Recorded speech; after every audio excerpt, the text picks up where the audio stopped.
Well, it's official. The Biden administration has just done an about-face with China, and patriots on social media are livid. Hey, gang, it's me, Dr. Steven. We're going to see what just happened in Beijing and what it all means for the Pacific and here at home.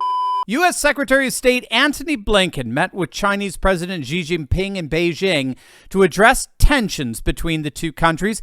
In the course of the meeting, Blinken publicly declared this. On Taiwan, I reiterated the long-standing U.S. One China policy. That policy has not changed. It's guided by the Taiwan Relations Act, the 3 joint communiques, the 6 assurances. We do not support Taiwan independence. We remain opposed to any unilateral changes to the status quo by either side. We continue to expect the peaceful resolution of cross-strait differences. Well, he just tried to bury that in there, if you'll notice, but the whole world heard it loud and clear. After months of the Biden's rather bellicose attitude towards China and Taiwan, having what's amounted to a sort of staring contest with President Xi, well, as you probably guessed, one of them just blinked, and it certainly wasn't President Xi. It was Secretary Blinken, making it absolutely clear that the Biden administration does not support Taiwan independence, even though they've been dropping hints for months now that such a move towards independence would be fully supported by the United States. Now, in terms of context here, historical context, you should know that what the Biden administration is now advocating is actually the default historic policy of the United States towards Taiwan. If you don't know, back in December 16, 1978, President Jimmy Carter announced that the United States and the People's Republic of China agreed to establish full diplomatic relations, effective January 1st, 1979. Up until that point, the United States refused to recognize the People's Republic of China and instead put their support behind the nationalist Chinese government on the island of Taiwan, which was formerly known as the Republic of China. But as part of this agreement for full diplomatic relations, the U.S. agreed to recognize what's called a One China policy, which recognized the People's Republic of China as, quote, the sole legal government of China. Sole meaning that mainland China, the People's Republic, was and is the only China, with no consideration Taiwan, which calls itself the Republic of China, to be a separate sovereign entity. And yet, at the exact same time, this agreement refused to recognize China's sovereignty over Taiwan. How's that for ambiguity? So there's only one China, and Taiwan is part of that one China, but the Chinese government does not have political sovereignty over Taiwan. And so Taiwan's international status today remains radically ambiguous. It's actually referred to technically as a policy of strategic ambiguity. There's only one China to which Taiwan belongs, but the Chinese government does not have sovereignty over Taiwan. Now, in light of that strategic ambiguity, Taiwanese independence was always considered provocative towards mainland China, and therefore every White House administration since Carter, both Republican and Democrat, have backed away from advocating independence until you get Biden. And that's when you had these bizarre statements coming out, such as when Biden put his foot in his mouth in May of last year, claiming that the United States would, quote, respond militarily if China ever invaded Taiwan. Again, strategic ambiguity committed the United States to giving Taiwan military assistance in case it were invaded, but that assistance never involved U.S. military forces itself getting involved in Taiwan's affairs. So obviously, when Biden made that very confused statement some months back, White House officials had to backtrack big time from what Biden said, simply restating their continued commitment to what's called the TRA, the Taiwan Relations Act, which emphatically does not necessitate the commitment to send U.S. troops in the midst of conflict with China, only aid and equipment.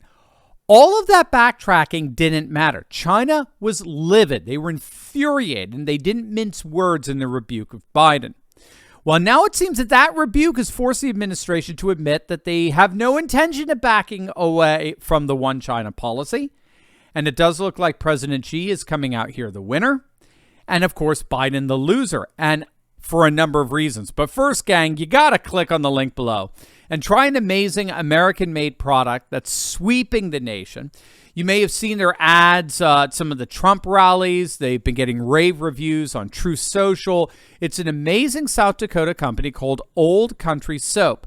They use traditional Amish techniques and locally sourced ingredients to make the best natural soaps out there. Every bar of Old Country Soap includes pure and unfiltered bentonite clay, which works wonders for dry and sensitive skin. It's absolutely amazing stuff. Gang, the scent alone, the fragrance alone is going to blow you away. I love it. And if you act fast, they have a special offer.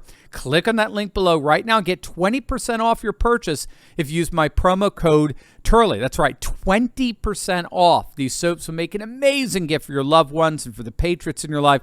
But make sure to get them before they run out. Click on that link below right now or visit oldcountrysoap.com and get 20% off with promo code Turley. Your loved ones will love you for it. Obviously, the big winner in all of this is President Xi. He's making the Biden administration look weak, which isn't hard to do, of course. Biden himself is the epitome of frailty, impairment, fragility, and it's all just coming across the whole of his administration now.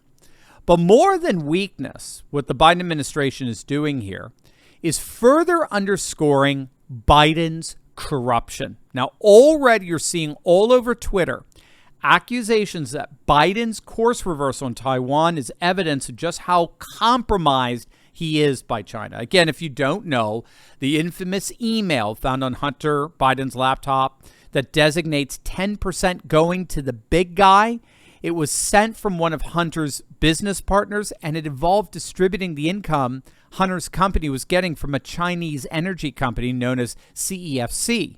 Politico, of all places, given how pathetically left-wing they are, even Politico published a piece some months back revealing that the federal investigation into Hunter Biden, it wasn't just about taxes or seedy business dealings. It really was ultimately about the Biden family's very deep ties with the CCP, the Chinese Communist Party, that appear to have sought to buy influence with Joe through Hunter, with Biden's brother Jim sort of overseeing and orchestrating the whole operation.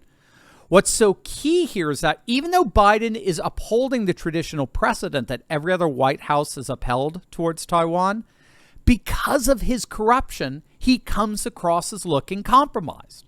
He's not only looking weak, he's looking corrupt. He's both decrepit and deceitful, which has China coming out as a clear winner here, both in the international stage in that America now looks weak, and domestically in that, again, Biden's personal profiting from China comes to the fore in all this. The bought and paid for president is once again learning that the American people don't take too kindly to weakness, but they take even less kindly to crooks. Hey gang, if you want to connect with more courageous patriots and start taking action and organizing, be sure to join my Telegram group. I post the latest breaking news I find interesting and chat with my favorite patriots around the country and even the world. Click the link in the description below and join the conversation today.